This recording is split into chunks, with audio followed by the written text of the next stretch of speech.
आज आम पढ़ा बोध ज्ञान परीक्षण। बोध ज्ञान परीक्षण माने आम प्रथमे जानिबा बोध शब्दर अर्थ कौन। बोध शब्दर अर्थ ज्ञान, बुद्धि, अनुमान बा धारणा।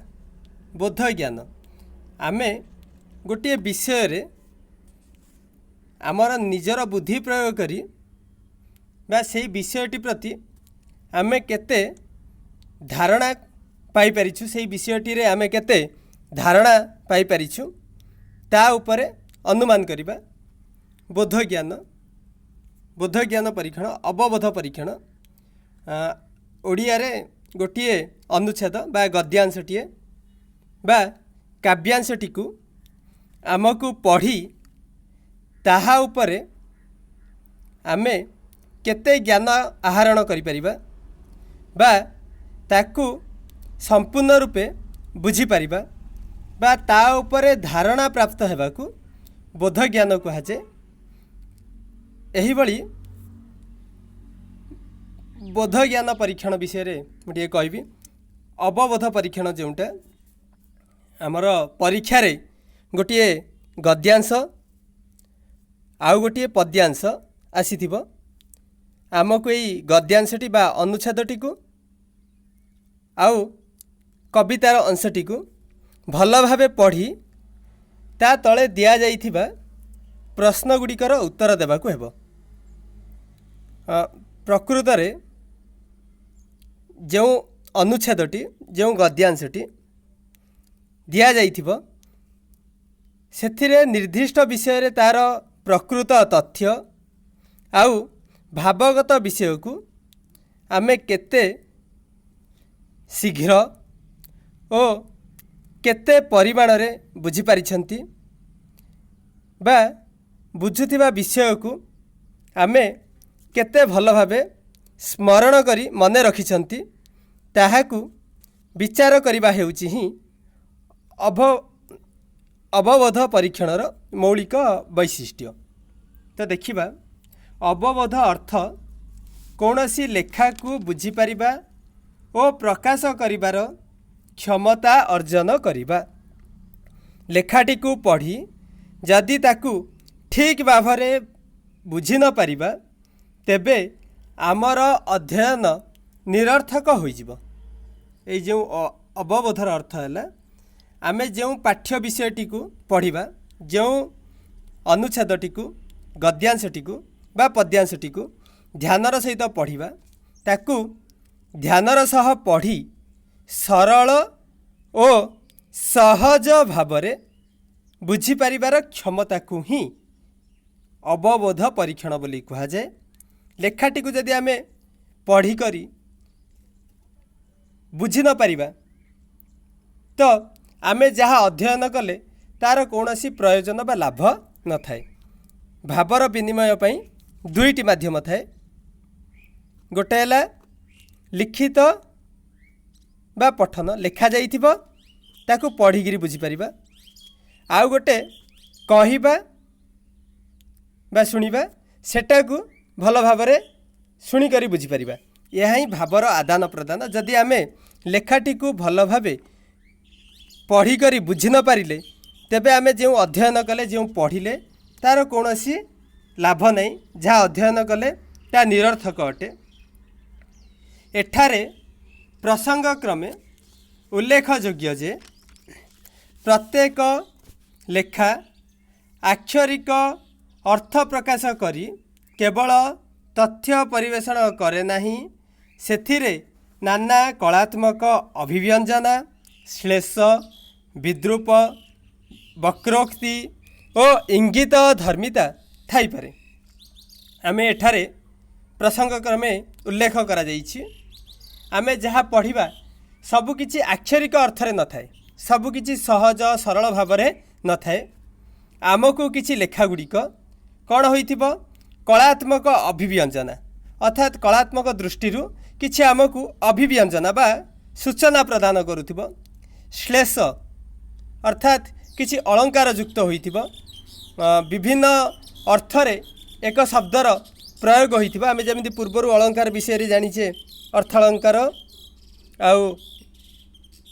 शब्दालंकार विषय आम दशम श्रेणी पढ़ीचे से भाई विद्रूप विद्रूप शब्दर अर्थ उपहास छल लिखा जाइथिबो वक्रोक्ति व्यंगोक्ति बा वाक्यर वक्रता कटाक्ष करी लिखा जाइथिबो एही भली इंगित धर्म संकेत थाइपारे। यह एक स्वयं संपूर्ण एकक हेले हैं एथिरे किछि भाव और संकेत लुचि रही थाए। ये जो अनुच्छेदटी बा कवितांशटी आम पढ़ा ताहा भितरे किछि संकेत किछि भाव जो भाई आम जानिले सूचना प्रदान करी हेउ बा अलंकार प्रयोग हेउ बा विद्रूप उपहास करी हेउ बा वक्रोक्ति व्यंगोक्ति रे हेउ कटाक्ष रे हेउ यही भली आमको सूचना प्रदान करुथाए। यही संकेत गुड़ी को आमको जानिबाकु पड़िबो बा तार भाव को बुझिबाकु पड़िबो। एपरि स्थले लेखाटी को सतर्कतार सह अध्ययन करने पड़े। आम जो लेखाटी आसीथिबो आमको अति सतर्कतार सहित अध्ययन करने को पड़िबो। तर तर न होई स्रष्टांक सारस्वत सृष्टि को गभीर मनोनिवेश सह अध्ययन करने ए क्षेत्र रे आवश्यक होता है। आम तरतर होई ठीक से न पढ़ी उत्तरटी आगवरा होई देबा नहीं। प्रथमे स्रष्टांक बा कविंकर गाल्पिक प्राबंधिकंकर जो अनुच्छेद बा कवितांश आसीथिबो से लेखाटी को भल भावे मन देई अध्ययन करने को पड़िबो पढ़िबाकु पड़िबो। तापरे प्रकृत रे जो स्रष्टा कौन लिखिबापई चाहिछन्ती सृष्टि रे अर्थात यही तांको लेखाटी रे कवितांशटी रे से कौन जनइबापई चाहिछन्ती आमको ताकू बुझिबाकु पड़िबो। एही प्रक्रिया कठिन बोली जना पड़ुथिले मध्य बारंबार अभ्यास द्वारा यहाकू आयत करा जाई पारे। अनुच्छेदटी बा कवितांशटी प्रथमे आमको टिके कष्ट लागिबो एही भली भाबे हम बारंबार अभ्यास करिबा परे दुई चारोटी कवितांश बा गद्यांश पढ़ी प्रश्नर उत्तर देबा परे आमको अभ्यास क्रमे ताहा सहज आमे आयत करि परिबा। निम्नरे केतोटी अनुच्छेद प्रदान करा जाइछि प्रश्न अनुଯାयी विषयटी को विश्लेषण करी उत्तर खोजिबार चेष्टा छात्र छात्री माने करिबा उचित। एथिपाई सेमाने निम्न सूचना प्रति ध्यान देबा आवश्यक। तो तले किछि सूचना हमकु दिया जाइछि आमे अनुच्छेदटी को कवितांशटी को क्यों भली भावे पढ़िबा क्यों भली भावे तार प्रश्न उत्तर देबा तार किछि नियम दिया जाइछि। म आउथरे टिके कहि रखे एही अवबोधन परीक्षण माने कोन आमे जाहाकू सहजरे बुझी पारू आमर बुद्धिशक्ति आमर निजर बुद्धिशक्ति प्रयोग करी आमे सेई विषयटी को केते समाधान करि पारिले ताहाकू ही प्रकृत रे पाठ बा ज्ञान बा बुद्धि बोली कहा जाय। एही पाठ मुख्यतः नुआ कथा बुझिबा विभिन्न विषय रे ज्ञान लाभ करिबा सेई ज्ञान लाभ करी यथा संभव ताकू पुणी प्रयोग करिबा एथिपाई ही आमे पाठ पढ़ी थांती। एही पाठ गुड़िक केते गुड़िए ज्ञान जानिबार कथा मने रखिबार नियम आउ प्रयोग करिबार सूत्र उपरे प्रतिष्ठित होता है। पाठ ए दिगरु केतक तथ्य आउ सूचना भित्तिक लेखा होता है। एहाकू विद्यार्थी माने शिक्षार्थी माने अध्ययन करी निजर अवबोधर निजर बोधशक्तिर स्तर रे सार्थक भावे उन्नति करिथांती एवं विद्यार्थी माने पाठटी को पढ़ी केते दूर ताहार बोधगम्य होई परिले ताहाकू जानिबा पई ही मूल्यांकन करा जाई थाए। एही जो पढ़ुथबा विषयटी को विद्यार्थी केते दूर सूक्ष्म दृष्टि जानिछंती बुझिछंती बा तर्जमा करि पारुछंती आउ मने रखी ताकू पुणी व्यवहार करि पारुछंती ताहाकू परीक्षण करिवार अन्यतम बा मूल्यांकन करिवार अन्यतम नाम को आमे अवबोधन परीक्षण बोली कहि थाउ। तो यही प्रश्न उत्तर करिवार नियम गुड़िक किछि दिया जाइछि। प्रश्नर उत्तर अनुच्छेद बा काव्यांश मध्य निहित छात्र छात्री माने ताकू खोजी अवहित हेबा आवश्यक। आमको जो अनुच्छेदटी बा काव्यांशटी दिया जाइथिबो आमे जदिओ जानिचु किछि भिन्न धरणर कथा किछि सठिक उत्तर जानि थाउ किंतु सदा बेले आमको मन रखिबाकू हेबो कवितार अंशटी रे अनुच्छेदटी कौन स्रष्टा बा प्राबंधिक बा कवि लिखिछंती ताहार सत्यताटी को ही उन्मोचन करी लिखिबाकू पड़िबो। कवितांशरे थिबा प्रश्नर उत्तरटी को ही लिखिबाकू पड़िबो, बाहरु लिखिबाकू हेबो नाही। प्रश्नर उत्तर प्रदत्त अनुच्छेद किबा काव्यांशर अविकल नकल न होई यथा संभव निज भाषा लेखा हेबा आवश्यक। आमे जो प्रश्नर उत्तरटी अनुच्छेद देइथिबो बा काव्यांश देइथिबो अविकल भाव में देखि देखि लिखिदेबा नहीं, ताहाकू निज भाषा लिखिबा यथा संभव चेष्टा करिबा निज भाषा लिखिबा पाई। कारण आमर एठारे अवबोधनर परीक्षण हेउछि आमे केते बुझी परिछि। से देइछि आम परीक्षा कौन कौन आसीबो। गद्यांशर प्रथम 4 गोटी प्रश्नर उत्तर गोटे वाक्य देबाकू पड़िबो, जहा 1 मार्क संबलित 1 गुणन 4 आउ प्रत्येक प्रश्नर मूल्य 1 नंबर। परवर्ती आउ 3टी प्रश्न आसीबो, जहा 2टी वाक्य देबाकू हेबो आउ प्रत्येक प्रश्नर मूल्य 2 नंबर। तो गद्यांश अनुच्छेदटी पढ़ी सारिबा परे आमको प्रथमे 4टी प्रश्न 1 नंबर विशिष्ट गोटे गोटे वाक्य देबाकू पड़िबो, तापरे 3टी प्रश्न आसीबो 2टी बा 3टी वाक्य देबाकू पड़िबो जहा 2 नंबर विशिष्ट। एही भली गद्यांशरू 10 मार्कर प्रश्न आसीबो। सदाबेले आमे मन रखिबा आमे प्रश्नटी को पढ़ी सारी उत्तरटी को अविकल भाव में लिखिबा नहीं, तार भाव दृष्टि आमे निज भाषा ताकू निज अवबोधनर निज बोध शक्ति ताहाकू लिखिबा। ठीक से ही भली काव्यांशर जो पद्यांशर 5 प्रश्न आसीबो ताहाकू गोटे वाक्य देबाकू पड़िबो आउ प्रत्येक प्रश्नर मूल्य 1 नंबर। एही भली अनुच्छेद 10 मार्क आउ पद्यांश 5 मार्क आसीबो। प्रश्नावलीर उत्तर क्रम अनुसार रहिबा उचित, क्रम अनुसार लिखिबा। अनुच्छेद काव्यांशटी को सतर्कतार सह पढ़िबा उचित। उपाय गुड़ी आमको से बताउछन्ती। प्रथमे आमे अनुच्छेदटी को काव्यांशटी को मन दे सतर्कतार सहित पढ़िबा। अनुच्छेद किंबा काव्यांश रे निहित उत्तर चिन्हित करने आवश्यक। उत्तरटी को प्रथमे मन रखिबा केउठी लिखा जाई परिबो। तो सी देइछि किछि प्रथमे प्रारंभिक रफ उत्तर प्रस्तुत करने पर आवश्यक संशोधन करने को हेबो। चूड़ांत लेखा प्रस्तुत करी प्रारंभिक उत्तर रफटी को काटिदेबा उचित। एई भली किछि देइछि जेहेतु आमे प्रश्न रे गार पकई परिबा नहीं, चिन्ह दे परिबा नहीं, तेणु उत्तर खातार जो रफ पेपर दिया जाई थे ताहाकू व्यवहार करा जाई परिबो बा आमे अनुच्छेदटी को भल भाबे पढ़ी उत्तरटी केउठारे रहिबो। कवितांशटी को भल भाबे पढ़ी तापर प्रश्नटी को पढ़िबा, प्रश्नटी पढ़ी सारिबा परे उत्तर केउठार आसी परिबो। सेही भली भाबे आमे क्रम अनुसार मध्य लिखि परिबा। जेहेतु समयर अभाव हेतु आमे सब तो रफ करि परिबा नाही। तो वर्तमान प्रथमे गोटे कवितांशटी पढ़िबा। बही रे देइथिबा प्रथम कवितांशटी केही रही नाही रहिब नाहीटी भवरंग भूमि तले सर्वे निज निज अभिनय सारी बाहुडिबे काल बळे।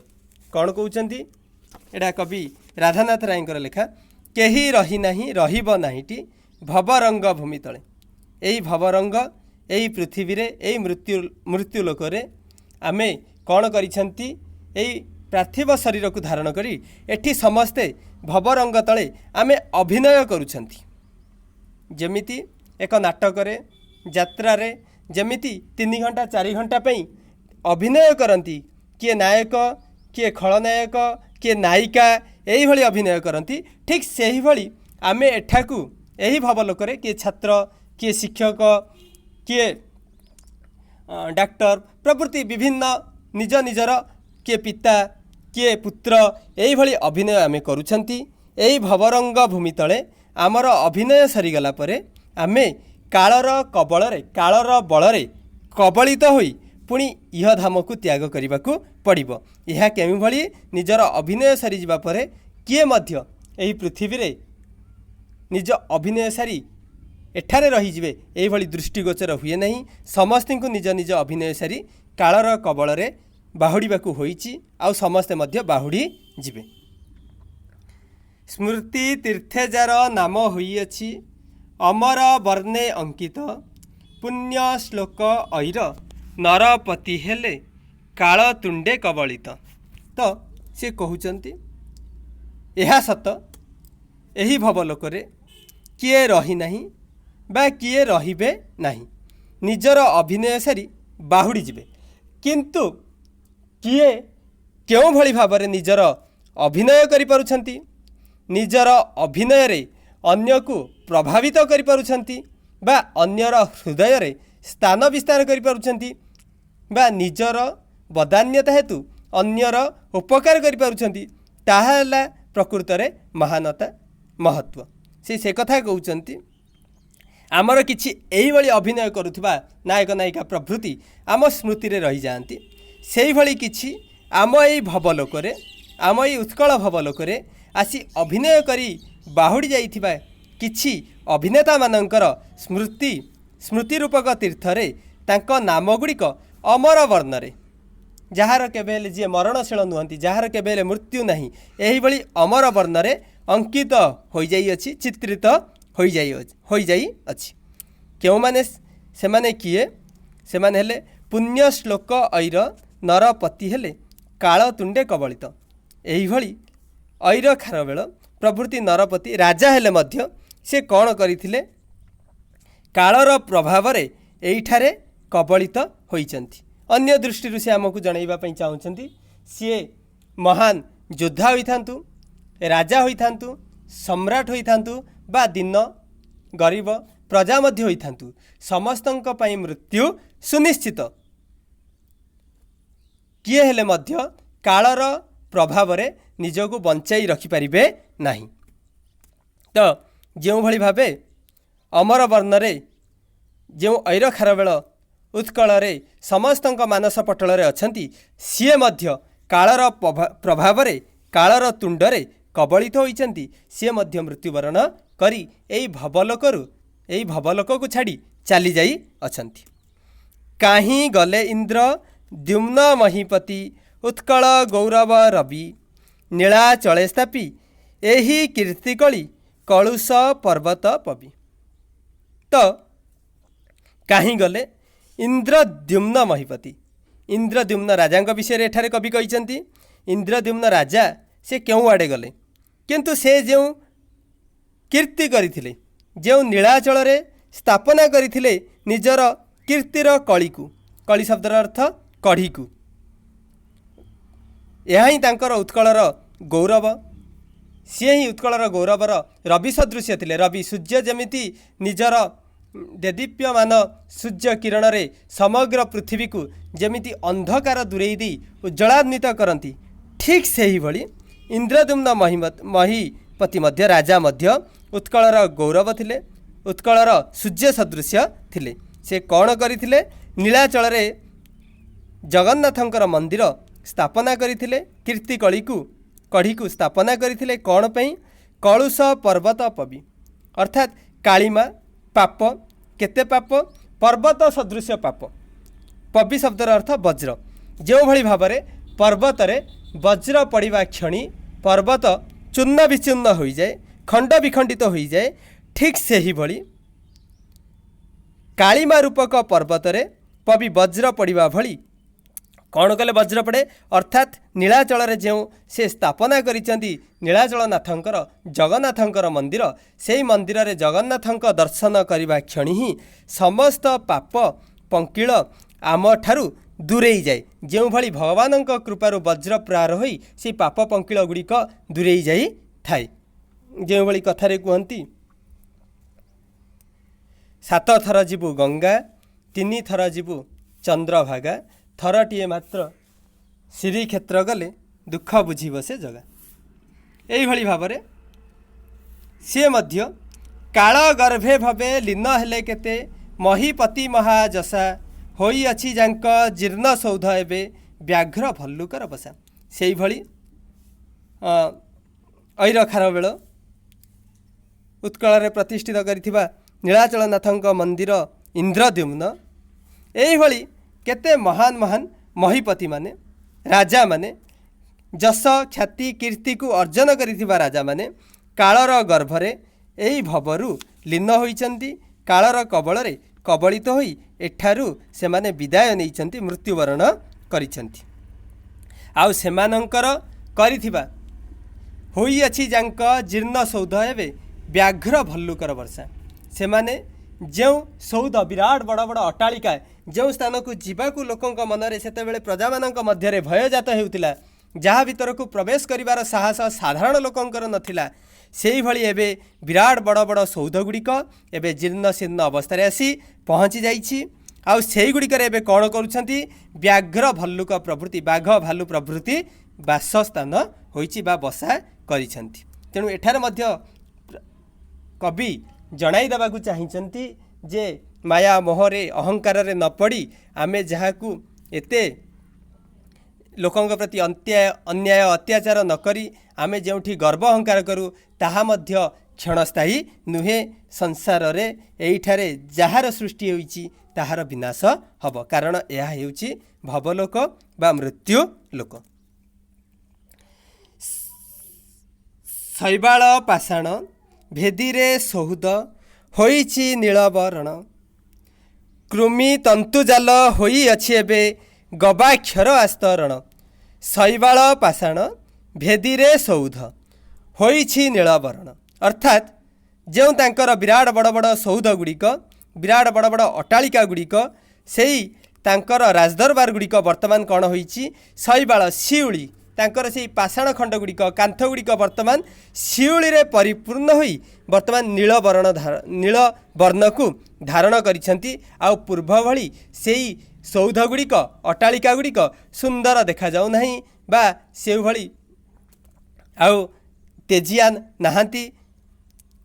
कृमि तंतुजाल अर्थात सेठारे वर्तमान कृमि तंतु प्रभृति बुढ़ियाणी प्रभृति निजर तंतुजाल रे कौन करिसंती ताहार गवाक्ष गुड़िकु तार द्वारपथ गुड़िकु कौन करिसंती आस्तरण कर देइसंती। चारिपटे जेतेबेले आमे प्रवेश करिबा सबु द्वारपथ गुड़िक मध्य अवरोध होई गलानी, बुढ़ियाणी माने निजर जाल बिछाई अवरोध कर देइसंती। स्वर्ण दीपालोके उठुथिला जहीं अगुरु धूपर घटा, तिमिरकु तहीं बिजंती बिजने पक्ष बाते चमचटा। जोठारे स्वर्ण दीपालोकरे जेतेबेले राजा महाराजा माने थिले सेठी स्वर्णर दीपरे स्वर्णर दीप आलोकरे सेठी सबुआडे चहटी पड़ुथिला आलोक। आउ सेई राजदरबार चारिपटे कौन हेउथिला अगुरु धूपर घटा, अर्थात अगुरु प्रभृति धूप प्रभृतिर महक दीप धूपर सुगंध समग्र सेही सौध गुड़िकरे अट्टालिका गुड़िकरे चहटुथिला, तार सुगंध बास्ना चहटुथिला एवं स्वर्ण दीपालोकरे समग्र परिवेशटी समग्र सौधटी सुंदर आलोक प्रदान करुथिला। किंतु वर्तमान सेठी कौन होइछि तिमिरकु तहीं बिजंती बिजने पक्ष बाते चमचटा। वर्तमान सेही आउ दीपालोक नाही, सेही सुगंध नाही, वर्तमान तिमिर अंधार। सेही अंधार हेतु भालु व्याघ्र भालु प्रभृति बसा करिसंती। गवाक्ष गुड़िकु बुढ़ियाणी प्रभृति निजर तंतुजाल रे आचरण कर देइसंती एवं चमचटा चमचटी बा चमचटा चढ़ी प्रभृति सेही पक्ष बातरे सेठारे कौन करुछंती बिजंती बिजने अंधकार रे सेमाने निजर बीज बपन करुछंती, अर्थात संतान प्रवृत्ति को जन्म करुछंती। जो भली भावे चाष करती से भली भावे सेठारे से माने कौन करुछंती निज निजर काया विस्तार करिछंती, सेठारे निजर परिवार को विस्तार करुछंती। सेठारे बिजंती बिजने लोक माने किए नथिबा हेतु सेठारे निजर बीज बपन करुछंती। तो एही भली भावरे एही कवितांशटी रे कवि आमको संसारर प्रकृत सत्य सत्यता उपरे किछि दृष्टि आलोकपात करिसेंती। से कहिबाकू चाहिंचंती षड रिपुठारु दूरेई जाई काम क्रोध लोभ मोह मद माश्चर्य ठारू दूरेई जाई आमको सदाबेले मन रखिबाकू पड़िबो मृत्यु आम पछरे आसी दंडायमान अछि। आमे समस्ते कालर कबଳରେ दिने ना दिने कबलित हेबा, कारण एही भवलोकरे महामहान जशपति माने मध्य महीपति माने मध्य जदिओ निजर जश ख्याति माध्यम समग्र भूखंड रे निजर आधिपत्य विस्तार करथिले तथापि सेमाने मृत्यु को निज कबल कबलित करि पारि नाहंती मृत्युर कबल कबलित होइचंती। वर्तमान आम प्रश्न पढ़ा आउ जो 5टी प्रश्न देइथिबो गोटे गोटे वाक्य आमको उत्तर लिखा पड़ो से 5टी प्रश्न देखा। भवरंग भूमि रे कौन होता है आमको देखा पड़ो उत्तर कौट मिल सी कहते केही रही नाही रहिब नाहीटी भवरंग भूमि तले सर्वे निज निज अभिनय सारी बाहुड़े काल बले यठार उत्तर लिखा पड़ो भवरंग भूमि रे कौन होता है तेबे आम लिखिपर यही भवरंग भूमि रे समस्ते निज निजर अभिनय सारी समयर प्रभाव रे समयानुसार यही लोकरू बाहुड़ी जाई थांती। द्वितीय प्रश्नटी ऐर नरपति संपर्क रे कौन कह जाइछि देखिबा से कहिचंती स्मृति तीर्थेजार नाम होइअछि अमर वर्णे अंकित पुण्य श्लोक ऐर नरपति हेले काल तुंडे कबलित अर्थात जो अनंत कीर्तिमान आधारित ऐर नरपति खारबेल से मध्य कालर प्रभाव रे कालर कबल रे कबलित होई अछंती। उत्कलर रवि बोली काहाकू कुहा जाई अछि कहले एठी काहीं गले इंद्र द्युम्न महीपति उत्कल गौरव रवि अर्थात उत्कलर गौरव रवि बोली इंद्रद्युम्न राजा को कुहा जाई अछि। तापर प्रश्न राजा मानक जीर्ण प्रासाद एबे केउ अवस्था रे अछि कहिचंती हाँ होई अछि जांक जीर्ण सौध एबे व्याघ्र भल्लुकर बसा तो राजा मानकर जीर्ण सौध एबे बाघ भालू प्रभृति हिंस जंतु मानकर बसारे परिणत होई अछि। शेष प्रश्नटी प्राचीन प्रासाद मानकरे चमचटा माने कौन करुथिले शेष रे कहिचंती तिमिरकु तही बिजंती बिजने पक्ष बाते जम चटा अर्थात प्राचीन प्रासाद मानकरे चमचटा माने अंधार हेतु तिमिर हेतु निजर मंजी बुणुथिले बा बीज बपन करुथिले बोली कवि कहिचंती। एही भली भाबे आमकु कवितांशटी गुड़ी को पढ़ा पड़ो प्रश्न गुड़ी को पढ़ी उत्तर गुड़ी को आमे केते बुझी पारिले आम भाषा रे लिखिबा को पड़िबो।